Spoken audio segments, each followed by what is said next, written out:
Deepa Purushothaman, welcome to the Human Capital Innovations Podcast. So excited to be here. Thank you.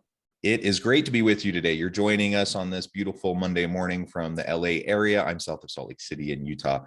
And today we're going to be talking about how women of color can redefine identity and power in the workforce. Now, I'm coming to this conversation as a straight cisgender white dude, but you come to this conversation as a woman of color. And so I'm really excited to learn from you as we go through this dialogue and hopefully expand my understanding and thinking in this area. And hopefully we can do the same for listeners as well. As we get started, I wanted to share Deepa's bio with everybody. Deepa Purushothaman is the co-founder of Information, which provides brave, safe new spaces for professional women of color and a women and public policy program leader in practice at Harvard Kennedy School. Prior to this, Deepa spent more than 20 years at Deloitte and was the first Indian woman to make partner in the company's history. Deepa was also Deloitte's National Women's Initiative leader, the firm's renowned program to recruit, retain, and advance women. Deepa has degrees from Wellesley College, Harvard Kennedy School, and the London School of Economics. She is an Aspen Fellow and speaks extensively on women and leadership. She has been featured at national conferences and in publications, including Bloomberg Businessweek and the Harvard Business Review. What a stellar background and set of accomplishments. Clearly tons of insights that you're going to be able to add to this conversation. Anything else you would like to share with my listeners by way of your background or personal context before we dive on in? Yeah, maybe just the book. And so I had a book that came out March 1st of this year. It's on women of color and finding power in corporate America. And I interviewed over 500 women of color to write that book. And so a lot of what I'm going to talk about today, yes, draws from my own experiences, but also draws from the stories of over 500 women of color. Yeah, that's fantastic. And we need to be telling those stories more and more. I was having a conversation with a consultant in the DEI space last week. And that was really the crux of what we concluded was there just needs to be far more storytelling so that we can develop more empathy and understanding for the various circumstances and contexts in which people are trying to just navigate this world. And it's messy, it's hard, it's a fraught space when you're trying to have these conversations in the workplace. And especially when you get a bunch of white dudes like myself, we, collectively there tends to be just insecurities and defensiveness and those sorts of things. And so all of that just needs to be broken down. And the best way to do that is through storytelling and to help people walk in other shoes a little bit, at least a little bit. To better understand where they're coming That's exactly from. why I wrote the book and why I did it the way that I did. I could have probably talked to 20 women and told the stories, but I really wanted to have the breadth across industry and across ages and across experiences. And so it was really important to have that. I'd also just share just to kind of set the stage, because I have been doing so many, talks around the book that I feel like everyone's in the position that you're in. Like, this is such a fraught topic. It's so hard. But I also want to share, I think it's hard for women of color. Part of what's challenging is we haven't talked about these issues. We've talked about them in small groups or maybe privately, but we haven't really talked about them a lot because there hasn't been reward for talking about them or even acknowledgement that the differences exist. And many of us, what was most fascinating in interviewing all these women of color is very few of the women of color I interviewed were taught how to talk about race at home. So many of us didn't grow up talking about it. So it's not like we know how to do it either. We know how to tell our stories, of course, but I don't know that we always have the words around race or what the experience looks like. And because there's so much denial growing up around what's happened or just keep working hard or doing more, I think a lot of us are still sorting through it. So I think we're all struggling is all I want to share on that side. Yeah. And, I don't know as much about women of color specifically, but I know there's a good amount of research on gender differences and how it plays out in leadership styles and approaches in the workplace. And I suspect it's even harder for women of color than it is for women generally, but certainly for women generally, we know that it's just harder to navigate these gendered spaces. You're like walking a tightrope of trying to demonstrate all these competencies and capabilities without coming across and being perceived as too quote unquote, too assertive or, whatever, and I suspect for women of color, that's even more of a tightrope. And so not only do you have the struggles of just trying to figure out how to put language around the experience that maybe you haven't been brought up talking about, but then you have this added layer of just the gendered differences in the workplace that make it even harder. Yeah, I mean, I think there's a lot there. I think there's absolutely the experience of it being different, right? And not having the words for it or fully being able to even draw attention to it. In the book, I say that corporate America is not a meritocracy. And sometimes people seem shocked when I say it. And all I'm trying to really break apart is that our experiences are different. And you can't just assume everyone has the same experience, that there are nuances that we can talk about. The other thing is, right, there's stereotypes and microaggressions and racism that happen for women of color that, again, we haven't had full space to talk about. It hasn't been safe to talk about it. And almost all of the women that I interviewed had not just one story, but dozens and dozens of stories, if it's not happening on a weekly basis, then on a daily basis. And then on top of it, I think there are expectations and barriers around pay and advancement, even hiring, that show up differently for women of color because of the inherent biases many of us grow up with. And then finally, the extra roles that a lot of women of color take on that we don't really pay for or don't acknowledge, and things like culture building or talking about race after, a police shooting, or, really holding space to unpack the fact that many of us have very few sponsors and mentors, because there's so few leaders that look like us. And so really, what does that mean for the few that women of color that sit at the top? Some of the women that I interviewed, when I interviewed white women, they would say I interviewed 25 people, or I'm sorry, I mentor 25 people.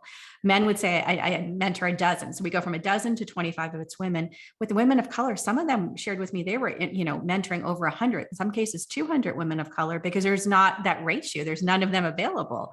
And so there's just all these extra layers that we, again, don't talk about, don't reward, and don't acknowledge, that just make it harder to navigate and harder, I think, sometimes to succeed, and also balance just a lot of the health and the wellness issues that we've started to talk about as we emerge from COVID.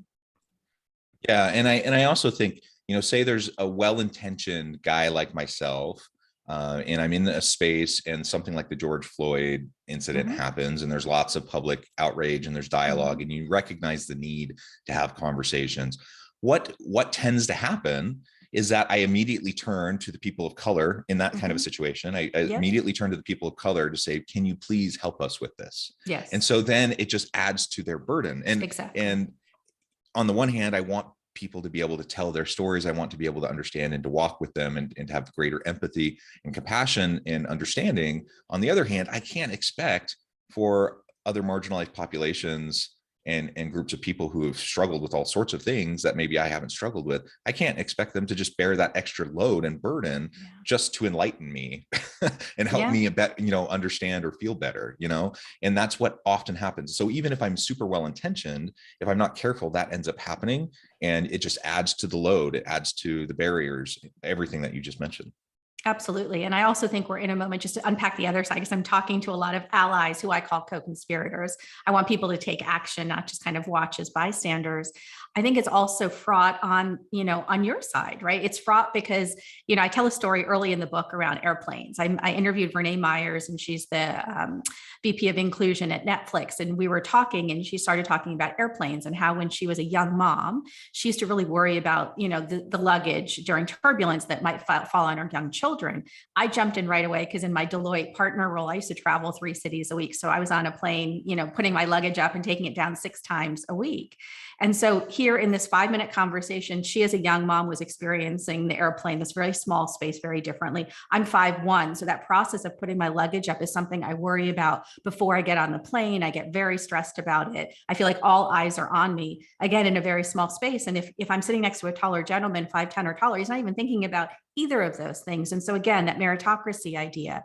But I also think what we're not realizing now, and it's funny, I did a few podcasts, and one of the podcasters asked me, so if I see you on the airplane, should I help you? Should I not help you? I'm not sure as a white man, like I don't know when to help and when not to help. And I share that analogy just to unpack. I think it's, again, confusing. People now don't even know when to intervene or how to help. And I just say, I think you have to ask questions. I think to your point, we have to have more empathy. We have to have more conversations. We have to get to know each other as people and understand how experiences show up differently. So then we can figure out when to intervene, when to just support, when to, when to maybe just kind of talk to the person afterwards. And so it is just a very confusing time, unfortunately, is what I want to say about it overall. Yeah. And to your airplane example, Mm-hmm. I would say to that person asking the question, should I step in and try to help you put your luggage up or not? I mean, it depends, right? Exactly. That's usually what I say. That's exactly what I say. Like It totally ask, depends on the yes. person. Yes. And so you might ask, and Yes. certainly don't just go up and grab the luggage and start to put it up. Exactly. But yeah, it just depends. And so that's something that, maybe, again, this is kind of a gendered stereotype, but men tend to step in and just want to fix things for people. Yeah. And so I might be well-intentioned. I might see that someone's struggling on the airplane. I might want to just go, jump to action and jump in and pick it up. But that's not my place. Right. But it's good of me to recognize that need and to want and be willing to help. But just then open up the dialogue and have the conversation. Right. Say, hey, would you like some help? Something as simple as that can go a really long way. Exactly. And then multiply that 1,000 times by all the little interactions we have every day with people. Right. Exactly. And I try to go through that mental exercise, and I'm sure I have so many blind spots, but I'm not a super tall guy, but I'm almost 6 feet. So that's tall, right? Yes, it is. I'm white. I don't consider myself particularly tall because I know lots of guys that are 6'2", 6'4", whatever, right? But I'm definitely taller than the average person. I'm a white man. I have all these layers of privilege, and I sit back and I try to think, what am I taking for granted that other people have to stress about, have anxiety over, and have to spend a lot of time and energy navigating? Yeah. Right. And the answer is there's tons of things. And I'm aware of some of them, and others I'm just completely not aware of. And the luggage thing, honestly, before you shared that example, I'm not sure I've ever once thought about it. Yeah. And that's usually the response. Yeah. And again, I tell that story in the book because I also say only 2 to 3% of designers were actually women when that, stowage was designed. And so part of what I'm trying to unpack is that situations and environments and workspaces were also not necessarily defined with us sitting in those seats. So they show up differently, like temperatures and even seat heights and table heights and all those kinds of things. And so it's just something to unpack. Again, I'm not saying everyone is a bad person. I'm saying so the environment doesn't necessarily work. So what do we need to do to lean in to kind of actually adjust it or make changes so it does feel more comfortable? It does feel like more of us belong, because that's the big topic that is even more difficult to really unpack here. Is my sense of not belonging when I get on the plane in those first few minutes is huge because of that you may or may not feel, right? Because you're maybe struggling with other things, like, is there enough leg room for me? Like it's a different conversation in your head.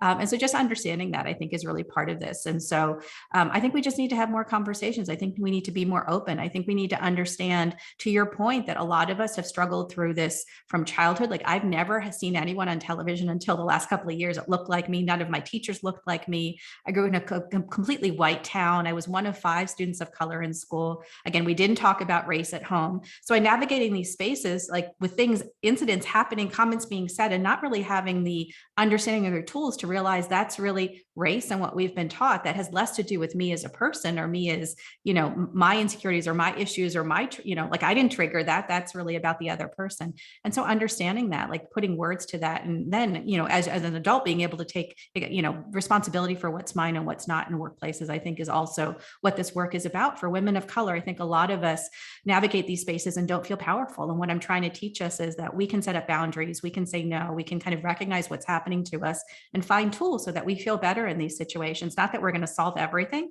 but that we don't feel so powerless. Yeah. And let's talk about that. Some of those approaches, some of those tools that can help women, particularly women of color, redefine identity and power. That's the title of your book. So let's talk about that identity and power and how we can go about developing that. Yeah, one of the examples I talk about in the book, and I think it'll speak to all of your listeners, so it's a good one, is around microaggressions and racism.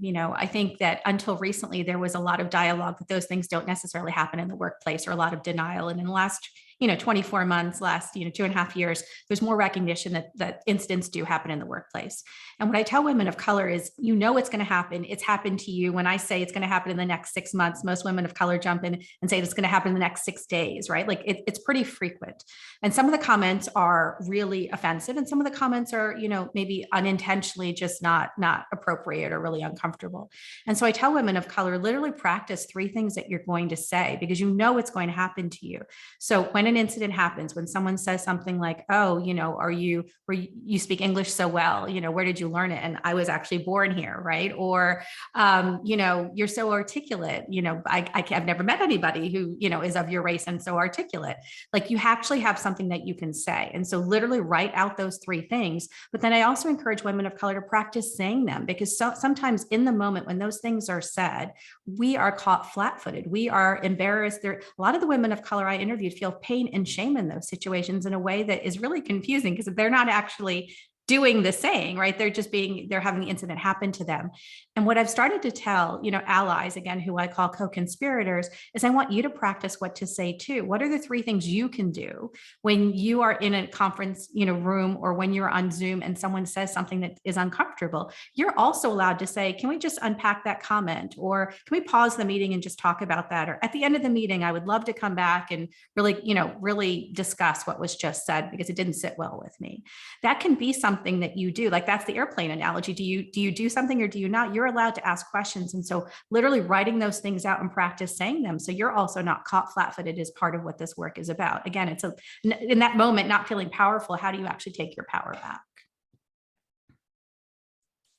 So being thoughtful in advance, practicing specific responses, that can help. Some people are great on the fly, great in the moment, but when stress and anxiety is high, even those who are just always seem to have the right words right on the tip of their tongue, even then it can be really challenging. And frankly, most people aren't like that in the first place. Most people don't have the exact right thing to say in the moment every time. And so you do just have to practice. You have to prepare. That can go a really long way. And to do it in a way where you can acknowledge what was said, what was done. It hurt. It is an unfortunate situation, but also not putting someone else necessarily. I suppose it depends on the situation, but we're not, for a small unintentional kind of a slight, not necessarily putting the person completely back in a defensive posture on their heels, but doing it in a way where it can open up dialogue. So you can actually better understand each other. That's what we want, I think, the vast majority of the time.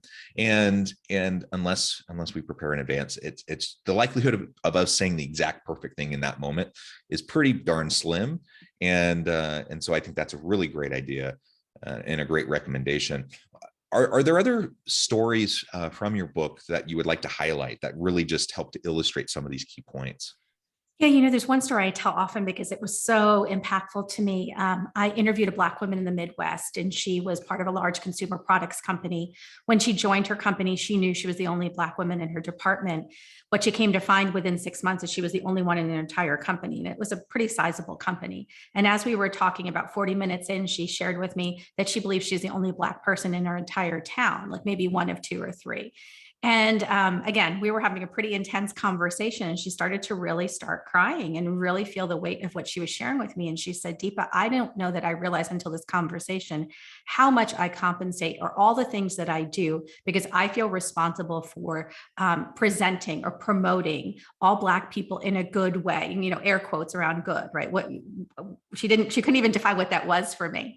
And then she said, because I think I'm the only Black person my colleagues have ever met, and I feel very responsible. And in the book, I talk about 5 extra burdens or extra roles women of color take on. You brought up one, right? After a police incident, kind of the explaining of how that impacts me, this culture, interpretation role. But here's another one. It's representing your entire race. And it wasn't just her, hers was an extreme situation where she literally said it changes what I wear, how I wear my hair, what I eat at lunch, what I talk about. And she went through a list of a dozen things. And again, really upset because she didn't even realize she was taking on those roles. And to be super clear, she's an accountant. She's not like an HR person. She's not a comms person. And yet she felt that was such a big part of her job and such a weighty part of her job. And she didn't even know that she was doing it. And so there's a lot to unpack there, but I share that story because I really want people and listeners to understand the kinds of extra things that women of color take on that we don't fully have words for, don't fully understand, and how that can really weigh on us. The other thing I would share is that 2 out of 3 women I interviewed were physically sick. So not just, mental state, well-being, types of conversations that I think we're having now, but physical manifestations of not being seen and heard in organizations. So skin rashes, headaches, adrenal fatigue, fertility issues. There's a list of about a dozen things. And so many of the women had these things. And I think it's a result, and, I've talked to enough doctors and doing the research, of not being in full voice, of really having to conform and, contort and produce in these situations where they don't feel like they can be themselves, right? Where they feel like they can rise and lead in the ways that feel authentic to them. So I think there's a lot to be said. And so that's really what I've tried to do in the book, is to really lay out how the experience of women of color is different in workspaces, so that more people can understand it, so that we as women of color can decide which ones we lean into and which ones we don't do. But as co-conspirators or allies, so people can really understand and unpack how is it different, and then figure out how we can work together to make it better. Yeah, and you've already made a few references to this, but let's talk a little bit more about allyship and how people like myself can be a more impactful ally, one that is actually helping. Because it's one thing for me to have a good intention, but it's another thing, I might inadvertently do or say something that actually makes things worse, that actually undermines what others are trying to accomplish. You've already mentioned, for example, practicing the types of things that I can say. I think that's a really great piece of advice. Other thoughts or ideas on how to expand our ally network, and how people like me who are trying to be allies, what we can do in preparation and in the moment to make more of a contribution. I think one is really understanding that we are just beginning to create safe spaces in workplaces and really starting to listen in different ways. After George Floyd's murder, a lot of companies did soundings with people of color employees. And when I go into companies, often white CEOs will say to me, white male CEOs will say to me, like, my Black and brown employees tell me how it is. An hour later, if I go sit with those Black and brown employees, I hear a completely different set of stories. And so understanding we're just early in the process of creating safe spaces, creating places where people are telling their truth, and that just a one-time town hall isn't going to fix it. And that listening is I think we have to listen in different ways. And so that's the first part. I think the other part is really understanding that as leaders, as co-conspirators, we have to give ourselves permission to get it wrong. Like, you're not going to get it right every single time. And I would rather you try and step in it than not try. And so it's important to be brave and courageous and even a little uncomfortable, and give yourself permission and grace to get it wrong. Those are probably the most important things. Yeah, thank you. Thank you. And I keep on coming back to something you said just a minute ago, where ultimately it can be so challenging for anyone from, a disadvantaged or marginalized population to navigate a various set of contexts that for them, maybe you've just been born and raised in this context and you don't even recognize the toll it takes on you. I suspect that's often the case. Like, you just don't even recognize the full toll because it's just it's been your existence. It's how you've functioned in the world your entire life. And so we need to create safe spaces where people can unpack those things for themselves, where they can then share their story and be their authentic self and share their truth with others around them. And then we need spaces where allies and co-conspirators can also assist in that process to create these safe spaces. You mentioned a minute ago about just the health effects, for example. My goodness, I just can't even imagine the extra levels of stress and anxiety, the weight that you would just carry with you walking around every day. With some of these types of things that I just don't even have to deal with. Now, do I have stress and anxieties that I have to deal with? Yes, but I don't have those things. And so what extra level of burden? And then we know that stress and anxiety leads to other challenges, mental health challenges, depression, but also physical manifestations. So unless we can really create these safer spaces, we're going to continue to have higher levels of negative health outcomes, burnout, and other things that only contribute to keeping the equity gap in place, the equality gap in place. So I guess what I'm saying is there's a lot of different fronts we need to kind of approach this on, but let's start and meet people where they're at, and let's have the conversations. Let's move beyond the conversations to start actually, taking a good hard look at the policies, practices, procedures, those norms that are embedded in the workplace that may often have zero relevance to anything other than it's just the way we've always done it. Let's disassemble that and really do things that make sense for people. All of that can only happen as we have these conversations and better understand each other. I think that's absolutely right. I think we need to create spaces like we talked about. I think we need to understand what policies and procedures don't work. A lot of the reporting processes within companies actually don't support women of color in telling their truth. They actually support the companies. So to your point, there's probably less reporting is what the women shared with me than actual issues coming up. I also think we just need to get better at doing more. When we did a research project with the Billie Jean King Leadership Initiative in the fall, and one of the pieces of data that I really talk about quite a bit is that 91% of the white women we interviewed, so we interviewed women of color and white women, 91% of the white women we interviewed said that they wanted to sponsor or mentor or support a woman of color, and only 9% were. So there's such a difference between intentions and follow through. And I think a lot of it has to do with where we are in the last couple of years. I think to your point, everyone's just surviving, not thriving. And so there's just not even that space, the gap between intention and doing. And I also just want to share, we also have a lot of women of color exiting, workplaces because of these issues in a very different level, in a very different way. 2 out of 3 women that I interviewed say that they're going to leave the workforce in the next year. And that was about a year ago. So I'm guessing it's even worse now. And so really understand the impacts of not starting to talk about this, not doing something different. There's such a desire in a race for talent right now, but you're also in a moment where women of color have more choices than ever before. And so if cultures don't change, if people aren't supportive, there's more places to go. And so that's kind of the interesting moment that we're in. We're talking about these issues at the same moment that, we're in a race for talent or really looking for people to stay in their roles. And this is a real moment, I think, to really also make work for everybody. Like, even though my work is focused on women of color, a lot of what I'm uncovering are the challenges in workspaces in general. And emerging from COVID, what are the new questions we're asking about how we all want to work in the space that work takes up in our lives, and how do we do this differently so that it works for more people? Yeah. Well said. Deepa, it has been a real pleasure. I note the time, I need to let you run, but before we wrap up for today, I just wanted to give you a chance to share with listeners how they can connect with you, where they can find your book, and then give us a final word on the topic for today. Sure. So you can find me on my website. So it's Deepa Puru, DeepaPuru.com. The book, The First, the Few, the Only, is available everywhere. So wherever you buy books, please go buy it. It's out now. And the last word is, I guess I would just leave with people with this idea that we all have power. We may not feel like it in the moment, but we all have power. And it's really about finding, your own boundaries and setting your own standards, and then finding others so that you're in community as you navigate these spaces. Whether you're a woman of color or not, we all need to find both of those pieces, our own voice, but also find others if we're really going to step into our power. I love it. Deepa, it has been a pleasure. I encourage listeners to reach out, get connected, find out more about what Deepa can do for you. Check out the book.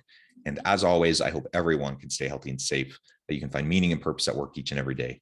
And I hope you all have a great week.